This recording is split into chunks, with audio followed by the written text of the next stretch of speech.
સામે આવ્યા છે। આગામી 13મી જૂનના રોજ નવું શૈક્ષણિક સત્ર શરૂ થવા જઈ રહ્યું છે। તેવામાં ફિટનેસ સર્ટિફિકેટ મેળવવા માટે ઘણો સમય પણ લાગી ગયો છે।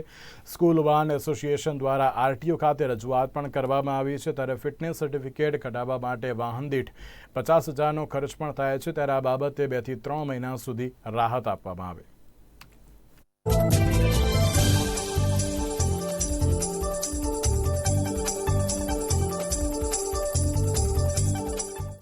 અમારે જે સ્કૂલ સુધીના વાહનો આરટીઓ તરફથી પાસિંગ કરવામાં આવેલ એ દરરોજના 15 થી 20 થાય છે।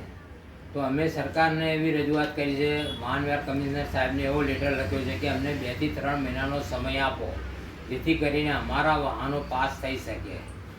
તો એનો જવાબ તો હજી અમને મળ્યો નથી, પણ હજી અમે 1-2 દિવસમાં અમને એવું લાગે, અમને એવી આશા છે કે એમને જવાબ જલ્દી મળશે।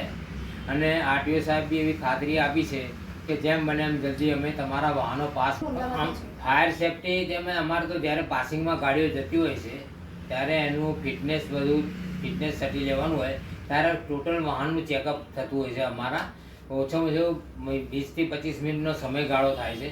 એમાં અમારા ફાયર સેફટીની બોટલ ચેક કરતા હોય છે, મેડિકલની કીટ તપાસતા હોય છે, તેમજ આરટીઓના ડોક્યુમેન્ટ જે અમને લાગતા વળગતા હોય, જેવી રીતે સીએનજી ટેન્કનું સર્ટી જે 3 વર્ષે અમારે રીટેસ્ટિંગ કરાવવાનું હોય છે, એ બધા સર્ટી, ઇન્સ્યોરન્સ અને પીયુસી આ ટોટલ વસ્તુ અમારી ચેક થતી હોય ને અમે એક બાહેધરી આપીએ છીએ કે અમે 20ની સ્પીડથી અમદાવાદમાં ટોટલ 15,000 જેટલા વાહનો છે।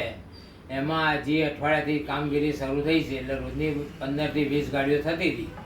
હવે જેમ મને એમ જલ્દી કરવાની એમને ખાતરી આપી છે। આજથી લગભગ 2 થી 3 ઇન્સ્પેક્ટરો અમારા માટે ફાળવ્યા છે અને સવારથી સાંજ સુધી।